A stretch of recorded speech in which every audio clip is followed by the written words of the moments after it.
Hey, everybody. Welcome to the Muckrake Podcast. I'm here with Nick Hauselman. Nick, we have to start, unfortunately, with a correction. It turns out the Chicago Pope is not a Cubs fan. He's a White Sox fan, which I hate to report that as a Cubs diehard. It is upsetting. Do you believe his brother when you hear that report? He was caught at a 2005 World Series game for the Sox. I believe it. I hate it, but, you know, it is what it is. It's on brand. It is what it is. Everybody, we have an absolutely packed show. I can't believe how quick things are happening at this point. Three of the things that we have to talk about today, Nick, are like high water marks for American authoritarianism and corruption. Just on a random Tuesday show, it's just like the first three things that we have to talk about. Reminder, head on over to patreon.com/muckrake podcast. I forgot it. Become a patron, support the show, keep us editorially independent and ad-free. Also, you get the Weekender episode on Fridays, which are jam-packed as well because it never, ever stops. Thank you to everybody who has been supporting the program, putting your trust and faith in us. We will not take it for granted. Nick, we got to start with one of the more alarming things that I've heard in a very long time. Slender Man Stephen Miller got in front of cameras late last week, and he had this to say, which I found concerning. Well, the Constitution is clear, and that, of course, is the supreme law of the land, that the privilege of the writ of habeas corpus can be suspended in a time of invasion. So I would say that's an option we're actively looking at. Look, a lot of it depends on whether the courts do the right thing or not. At the end of the day, Congress passed a body of law known as the Immigration Nationality Act, which stripped Article III courts, that's the judicial branch, of jurisdiction over immigration cases. So Congress actually passed, it's called jurisdiction stripping legislation. It passed a number of laws that say that the Article III courts aren't even allowed to be involved in immigration cases. Many of you probably don't know this. I'll give you a good example. Are you familiar with the term temporary protected status, or TPS, right? So by statute, the courts are stripped of jurisdiction from overruling a presidential determination or a secretarial determination on TPS when the Secretary of Homeland Security makes that determination. He's trying to get into the weeds here and make it really hard to follow what he's doing, and he's doing a good job. Yeah, and you know, it's alarming anytime that an American president is talking openly about suspending habeas corpus. But, you know, there's a part of it that I resent, that I have to hear Stephen Miller make the case. But, of course, it would be an asshole like Stephen Miller that makes the case. So this is apparently in the works around the Trump administration. I have my thoughts about why they're making this announcement, and we'll talk about the fallout from it in a couple of seconds. Nick, how do you feel about living in America where habeas corpus could possibly be suspended? I mean, it could be happening right now as we're recording this. Right. I mean, just so we're clear exactly what habeas corpus is, it's you produce the body, you got to actually have some evidence to detain somebody. It's only the bedrock of what democracy is supposed to be, right? Nick, do you know when the writ of habeas corpus was established? The 12th century. Like, everybody wants to say it's the Magna Carta. No, it predates the Magna Carta. Well, you know, I'm so glad you're here because we need some history context on this one, because whenever Stephen Miller says the Constitution is clear, that's a big red flag. I love it every time that someone says the Constitution's clear. That's always where I tune out. I'm like, you're not a serious person.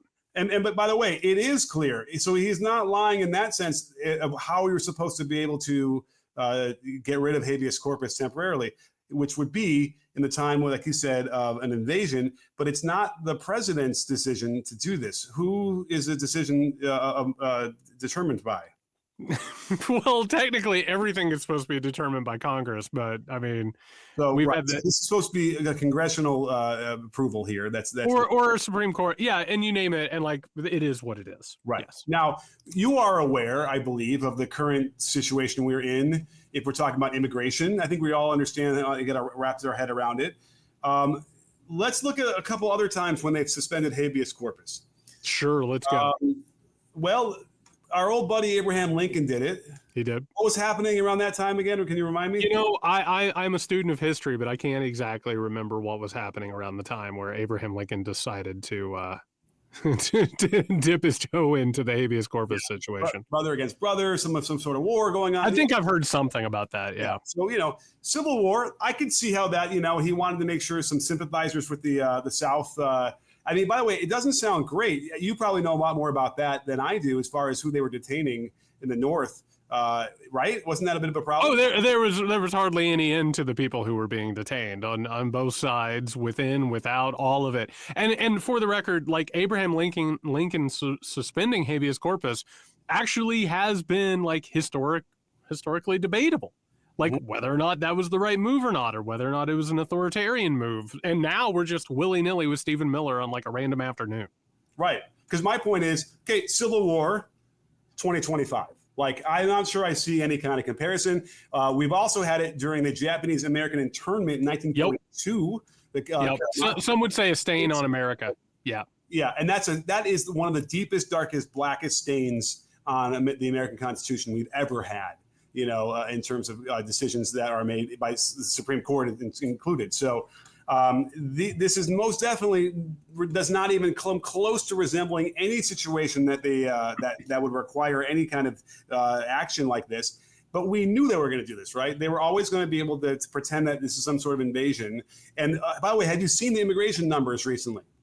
I've been keeping an eye. We talked about this before, I think, in the last episode. They're really low, approaching like maybe historical lows. So how can you say, well, we're really doing a great job on the border now, and yet we're still having an invasion to the point where we have to violate everyone's rights? Like, this is why this doesn't make sense. And but it's also intelligent enough, or requires enough intelligence, that like the general public will simply tune out. Well, and I mean, we're already seeing that. I want to say, before we get into the ins and outs of why this is happening, I do want to put on the record, because as we talk about this, and as we cover what's happening in this administration, we have to continually remind people, as we go down the rabbit hole, the president of the United States of America is openly flirting with suspending habeas corpus. And what's happening, Nick? People are talking about all kinds of other shit. Like, this isn't even like necessarily like on the front page like every single day. This should be an ongoing crisis and conversation. It speaks to the cultural conditions, the political conditions, you name it. But with this, Nick, bringing this up, and the way that Miller says it is very specific, you'll notice how much he mentions the courts here. This is the Trump administration again firing a shot over the bow of the judiciary, which is, if you continue to get in our way, and if you continue ruling and saying that you're in violation of the Constitution or you're in violation of the court, well, guess what? We already have a plan to get rid of habeas corpus. And yes, everybody will hear this and they'll think immediately they're going to do this to Americans, because of course they are. They'll just go ahead and deem everybody not just a criminal, but a terrorist and the enemy of the state, which is something that we've been talking about. And that is one reason that people should care. But also understand that authoritarian takeovers are a back and a forth, right? It's trying to do things, testing the boundaries. When you come across a little bit of resistance, you push back as hard as you possibly can. This is about telling the judiciary, fine, if you want to keep doing your job, maybe you're not going to have a job to do. And the judiciary is going to cite law and precedent, and they're going to say, "Oh, you're not agreeing with us. You've made us now do the horrible and violate what the people's rights." And let's not forget, like, being thrown in any kind of detention is life altering. Yes, would change anyone's path. It could irrevocably, right? It changes everything. It changes everything. And I just need to state again, because in all this, we need to remember it. This is the Trump administration taking advantage of a bunch of emergency powers that the presidency has been gifted in the past. That's the entirety of this. They're using the tools that were there, that every other president that came through in the modern era has had those tools. It just so happened that we worked on like an honor system, that they wouldn't do this, or that Congress would vote to end, an emergency or whatever it was. That's where this is coming from. This is a giant red line. And Nick, make no mistake, real quickly, even though you're supposed to require Congress to approve a suspension of habeas corpus, I know that what they're thinking is, well, we have control over both the House and the Senate. They would just pass it. So why do we have to go through the red tape? And that's probably true, right? Well, I mean, whether it's true or not, it's wrong. I mean, that's what it comes down to. So let's look at the fallout from this, Nick. Luckily, the Democratic Party is a serious resistance party. One of its leaders, Minnesota Senator Amy Klobuchar, went on Meet the Press this weekend to address this situation. And I have to imagine, before we listen to this clip, Nick, that she's going to take this seriously. But to me, you know what? That isn't really the issue. The issue is that Stephen Miller brings that up on a Friday just to throw it out there. You heard the reaction of John Barrasso. This is not what they're talking about in Congress. Why is he doing that? So you ask me about it on a Sunday show. I'm telling you right now, he's doing it because they don't want to focus on what's really in front of them, and that they have created havoc in our economy that was improving, and now we have people out there scared to death that they're not going to be able to get their Social Security because people aren't working there to answer their calls. They're not going to be able to get their Medicaid and be able to have their mom in assisted living. And yeah, their small businesses are folding. That's what's happening right now, and they don't want to deal with it. So they keep throwing out these things just so we all talk about them for 4 days. And I am frankly tired of it because, no, they're not going to reverse habeas corpus in the Congress. Nailed it, Amy. Absolutely nailed it. And she's referring to an earlier interview on Meet the Press with Wyoming Senator John Barrasso, who did not rule it out and basically went ahead and said, yeah, you know what? We might very well be open to it. Yes or no, what you would do, though? Would you support suspending habeas corpus? I don't believe this is going to come to Congress. Okay. What I believe is the president is going to follow the law. He has said it repeatedly. Senator Barrasso, thank you. Cool. Great. Okay. The president's going to take care of it, which is basically what every Republican has said. And they don't even care if he goes through Congress. Nick, this Klobuchar thing, it nearly melted me down on Sunday when I saw it. And I think it's almost like the Rosetta Stone of the modern Democratic Party. I would love to hear what you have to say, because I probably need to take a couple of deep breaths in order to not scream in everyone's ears.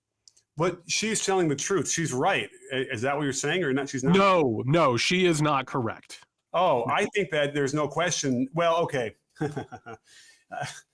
They're always looking to try and make us think about one thing and then distract us and then for something even worse, right? So I think maybe your point is there isn't anything much worse than than habeas corpus. My point is that this, and first of all, there's a reason why Klobuchar said this.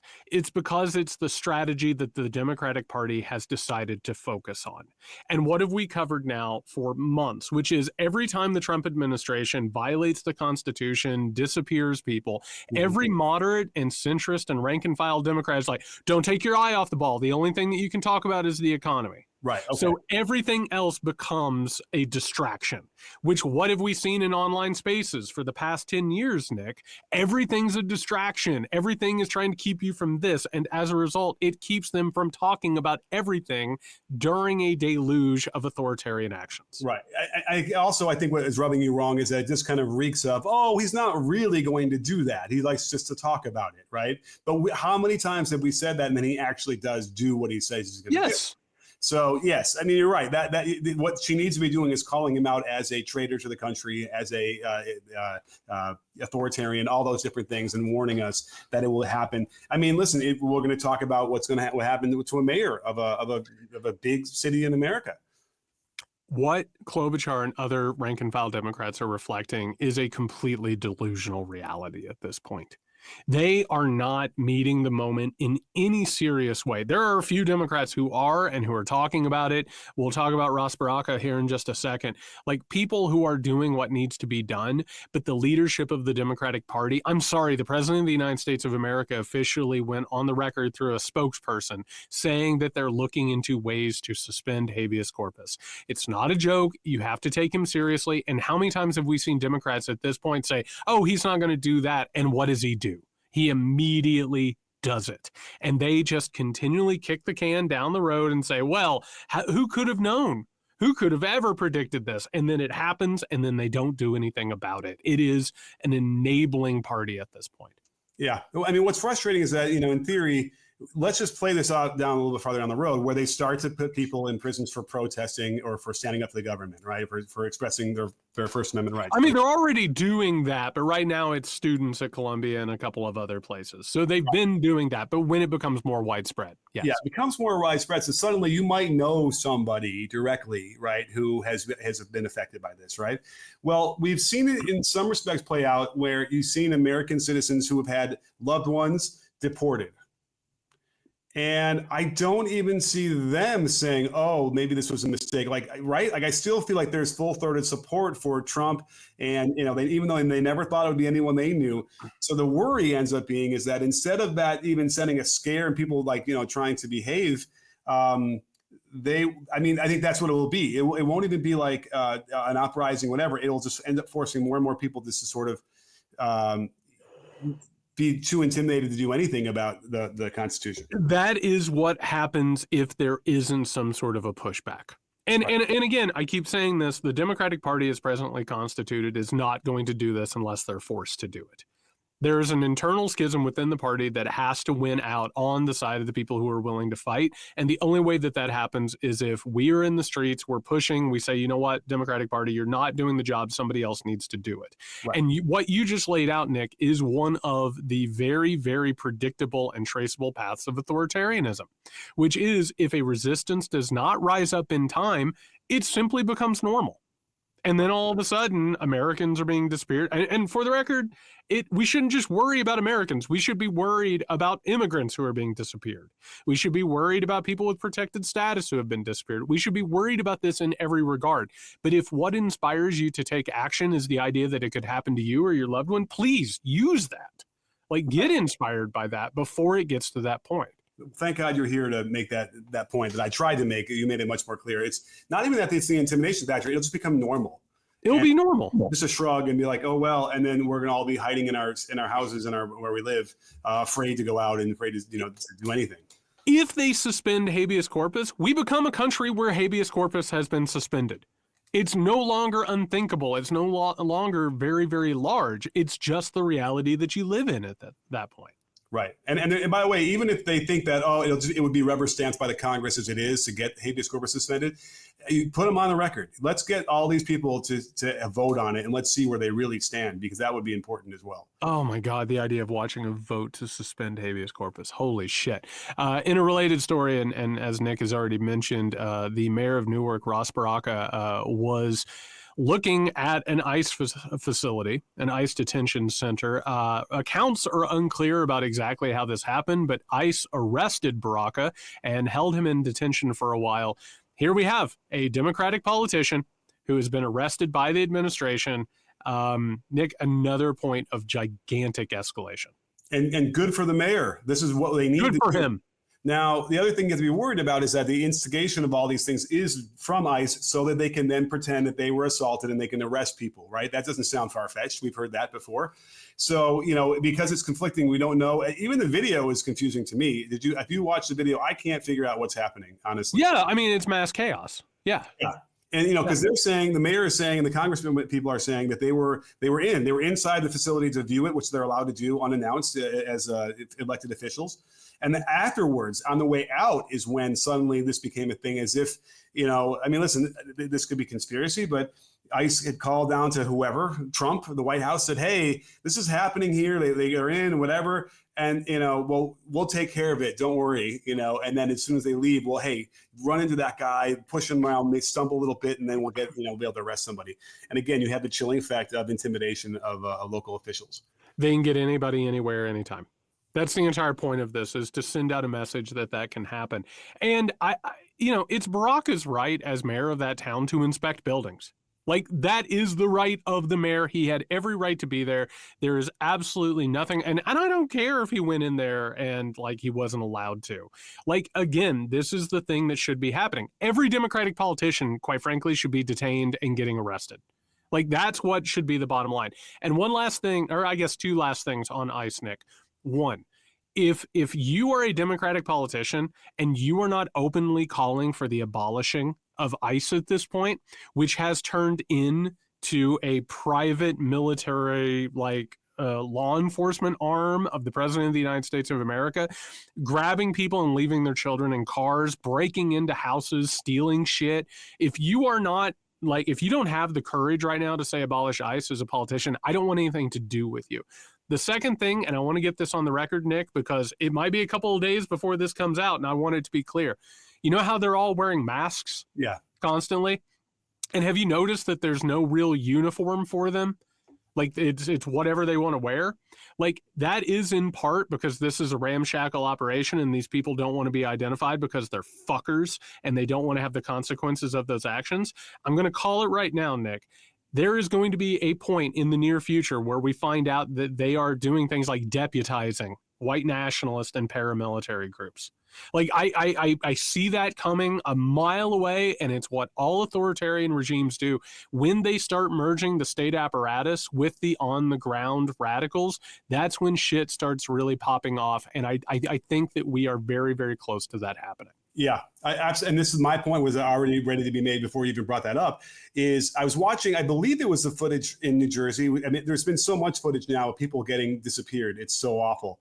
But what you see is, and I wanted to take your take on it is, you know, when they don't have the uniforms and they have the masks on, that says a lot. And now part of it, what they'll argue is that when they dress like plain clothes, then they won't tip anybody off, right? And it's easier to apprehend people because we're in plain clothes cars or whatever. No one starts to run. But here's the thing. Some of these guys have such ridiculous cosplay gear on. Yep. And even like the Han Solo gun holster thing. Yep. Like that can't possibly be any kind of normal law enforcement person who doesn't dress like that, right? Like, nope. You know what I'm talking about? Have you seen these? Oh, no, that is what's at the heart of a lot of this, Nick. It's a bunch of people, and quite frankly, this is at the heart of a lot of law enforcement. It's a bunch of people who want to live that fantasy. And so they're having the time of their lives, disappearing people and intimidating people and like carrying out this sort of violence. It is a little bit of cosplay that goes into reality for sure. Yeah. And my point would be, it looks just like the Oath Keepers and all those people who wear like the big flak jacket stuff on there. And again, there's nothing identifying. Some of these people now have like, it doesn't look like real like ICE, you know, it looks like they made these up and put them on their uniforms or on their clothes. So, but when you see, it's like they got like a bat belt on, you know what I mean? That's what it looks like, Batman belt. Or something out of Star Wars. And so I'm like, this can't possibly be, you know, what standard issue. Yeah, people are trained, don't dress that way and don't wear their stuff like that. So yes, I have no doubt someone's going to have to blow the lid off of that story and find out that. I see that coming a mile away. And I have one last thing before we move on to the next topic, Nick, because it's something that is like sort of boiling up in me. And as an analyst and as an observer and a student of history, like I'm starting to see something, and I wondered about your thoughts on it.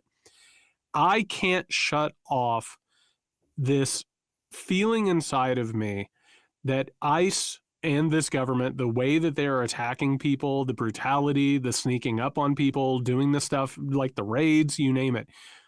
I feel like we are reaching the point where we're going to start seeing some retaliatory violence, where all of a sudden these people are not going to just do this without people fighting back.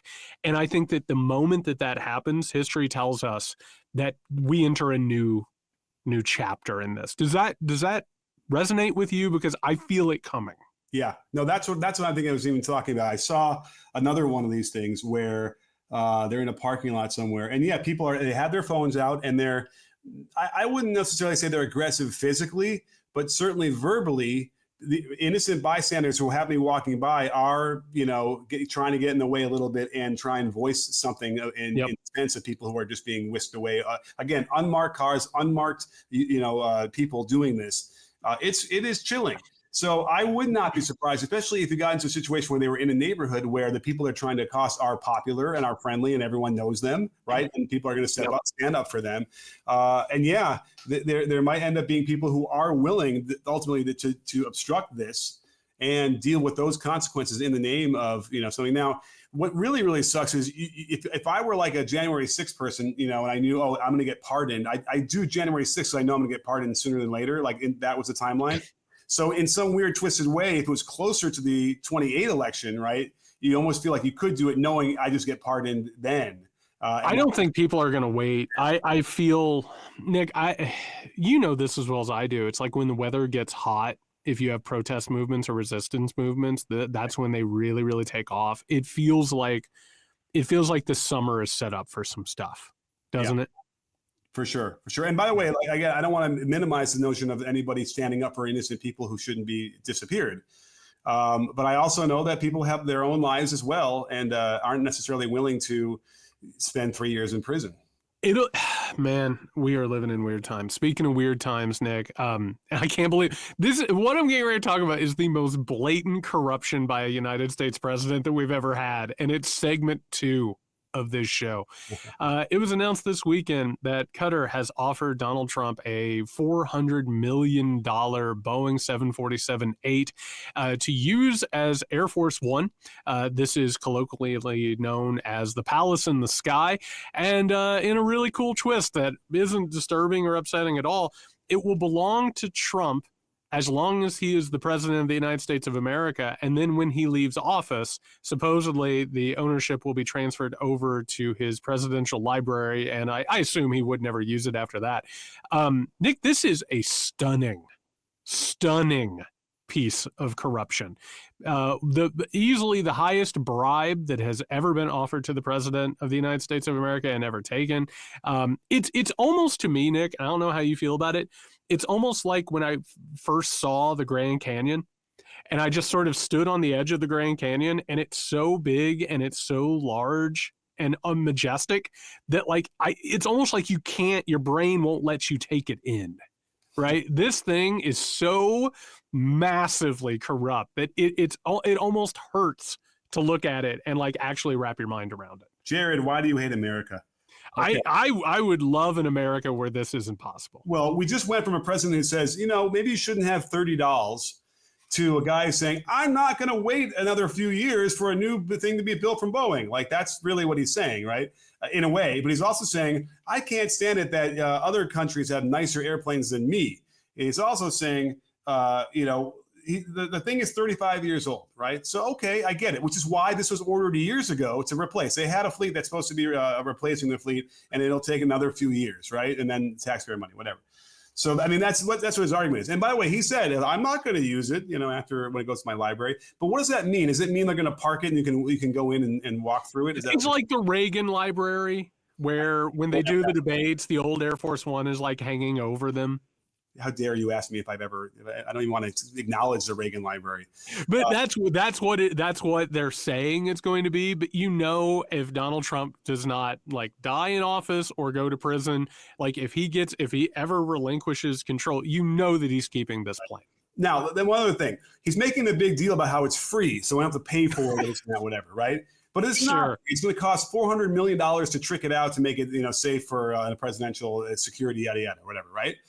And also the paint job. So here's the thing. The order that Trump himself put in to replace these things that was going to take, a whole bunch more years, existed when Biden took over.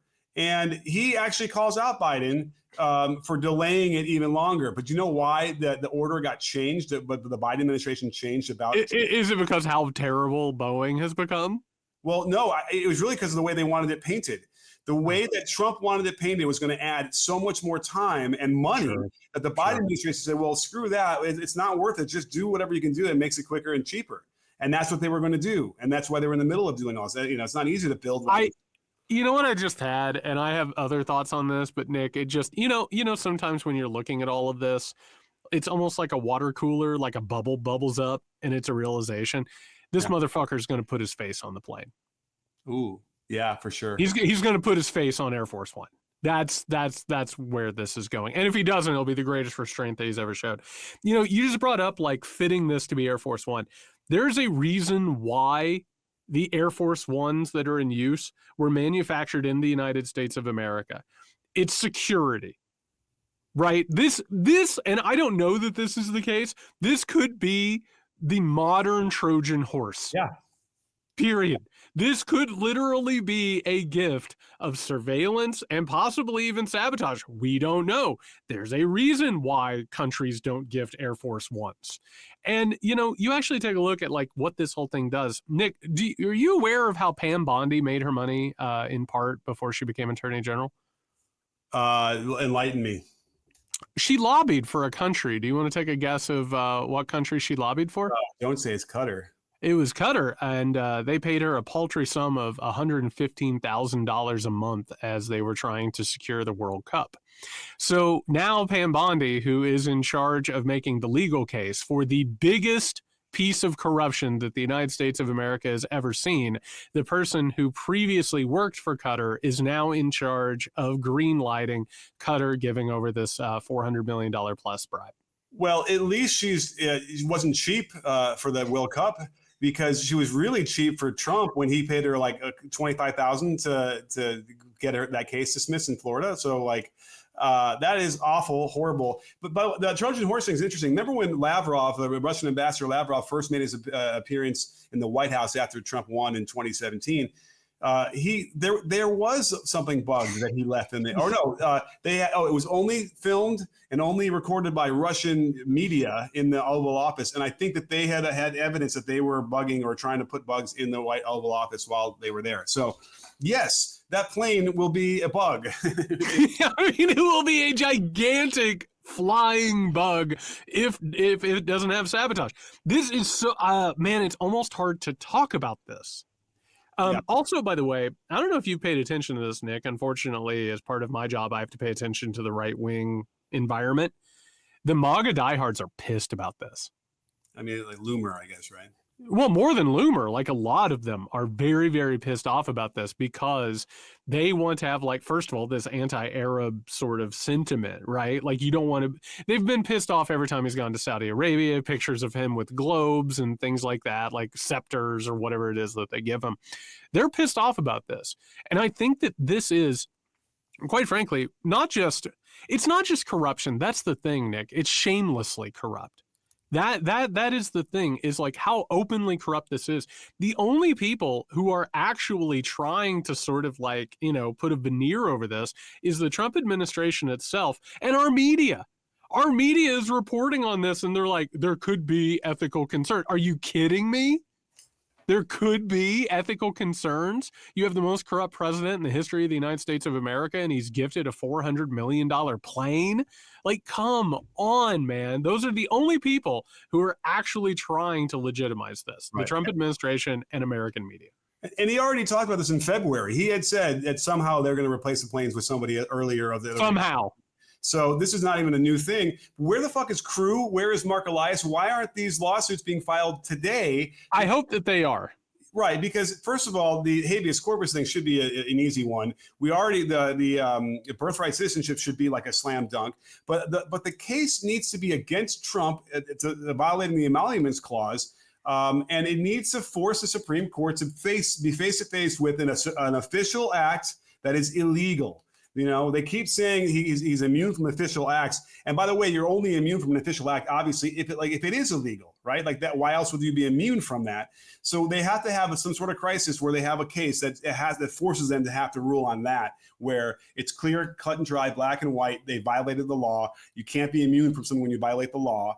And then maybe they finally take that away, and then maybe there'll be more constraint on the presidency. But why they haven't done that, it's beyond me.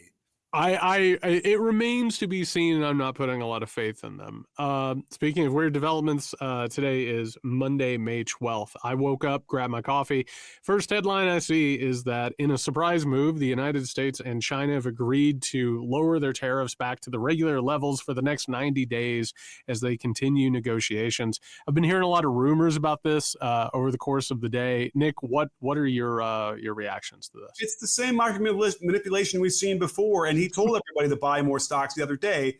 So, blow up a trade deal, make all this shit up, and then pretend that they're going to get an agreement to get another big boost in the stock market. That's all this is. There isn't an agreement. Nothing's been signed. It's a framework of an idea or something, but 90-day pause. It's ridiculous, horrible. And by the way, we'll be right back where we started. I have no doubt that whatever agreement we ended up having will be where we started. I mean, it goes back to this. China has held the cards in all of this. The scuttlebutt around Washington, D.C. is that Trump was pressured by business leaders to goose the stock market, to basically like try and head off what we've been talking about, which was a major consumer loss of goods. You know, we are a few days away from basically starting to see the shock of not getting Chinese imports. And the word on the street, and this is how it works in an authoritarian, oligarchical sort of relationship. At times, the authoritarian leads and the oligarchs follow along. At times, the oligarchs lead and the authoritarian follows along. It's a back and forth. It teeters back and forth. It's a push-pull type of dynamic. And that's all that took place here. And I think you're right. I don't know what kind of agreement they're going to end up with, if they end up with anything. I don't think the tariffs are going to stay back at their original levels. I have to admit that there will be carve-outs for the international companies like Apple or whatever Musk is doing over there at this point. There will be carve-outs for them. We've already seen that putting in place, but I don't think that this is going to be some sort of special sea change. And by the way, for everyone listening, enjoy the roller coaster ride on the stock market in this economy. It's fun, isn't it? This is how economies are supposed to work, where you have like record drops and record highs like that. That's good for the economy. That works out. It makes everyone feel great. It almost makes me feel like they want to delay it enough so that all the big business people can hedge in the 90 days for when it does really drop. And if he does want to put these numbers. Can you imagine being like an import director for one of these big box stores right now? Can you even imagine what your day is like today? Right. Like trying to stock up and hoard for what could possibly be something in like 90 days? Yeah, it's you know, and by the way, for people working below that, we're probably excited about the having chill days with not much to do. But you know, again, the ultimate end game here is that the Chinese have us over a barrel, because no matter what we do, any kind of replacing of Chinese goods would take a decade to get that going in any kind of numbers that we're. Well, I mean, again, if you do it the quote unquote right way, yes. And otherwise, you just throw immigrant labor and working class labor at it. All right. Well, okay, fine. Then you can do it in 4. Man, that's a great question of exactly what an expedited reindustrialization, like how fast it could get up. I mean, maybe if you basically, you know, it's like at the old movie ranches where they used to have like the veneer of like a barn and behind it, it's just like wood holding it up. I guess if you made factories like that, I guess maybe a year. Yeah, but then how many bodies are going to be piled up behind them? Well, there's the question, isn't there? That's the question. How many bodies are going to be buried behind it? Yeah. Awful. Well, let's return back to the Democratic Party because we have a couple stories to close out this episode. For starters, Arizona Senator Ruben Gallego was in Pennsylvania making a very, very hard push for what a lot of insiders are now calling a potential presidential run in 2028. Amid the things that Gallego is pushing forward is the idea that the Democratic Party needs to move to the right. And also this morning, Nick, he unveiled his new border plan. And guess who's going to give Trump a run for his money on being tough on the border? Yeah, Gallego. Yeah, it's listen, I want to give him credit because he recognized how to win in Arizona. Sure. But I mean, it couldn't have been that hard. Kirsten Sinema did it. I mean, fair enough. And then she turned everybody against her pretty quickly anyway. So that was not hard, right? To become to run against a pariah.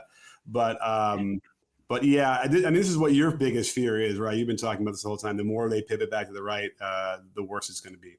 Gallego is an absolute piece of shit. And Nick, just to get everybody on the same page, because as we're sort of making our way through this time period, we need to make clear who people are, like your governor, Gavin Newsom, who made homeless encampments illegal today and like expedited getting rid of them. We need to understand who these people are as they make their cases.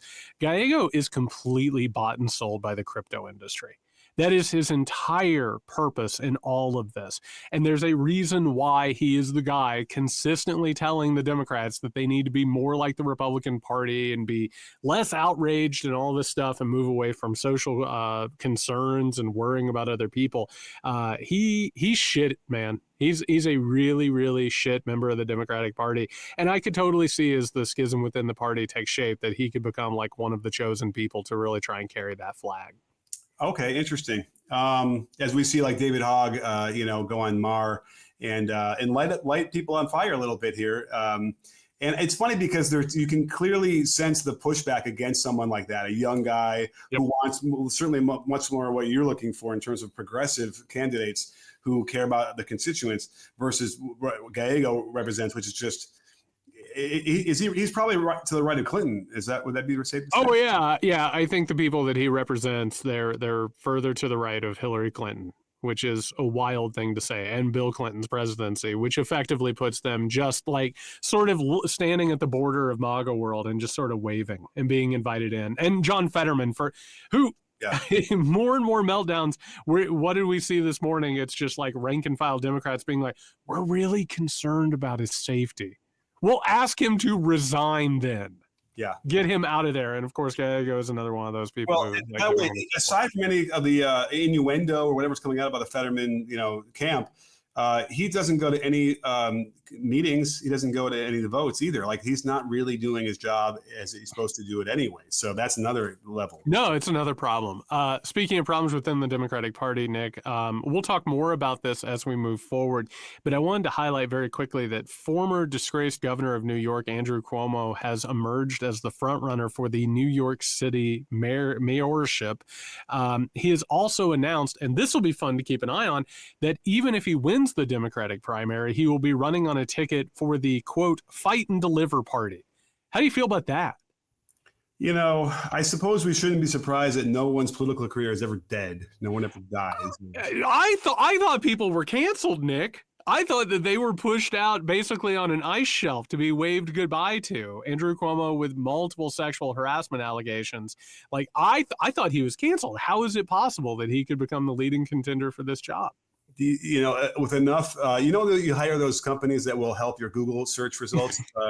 You basically come in eternal sunshine of the spotless mind. Yeah. I mean, it takes a little time, but you can kind of tap it down under the surface low enough where people are like, I remember him, they remember the face a little bit. And that's Nick, all. It's amazing. I mean, everyone from him to Louis C.K. Kanye West is out releasing like albums that have like, not just like pro-Nazi songs on them, but actual clips of like Hitler speeches. Mm-hmm. It's weird. I was led to believe that cancel culture was the strongest force in the universe and had to be destroyed at all costs.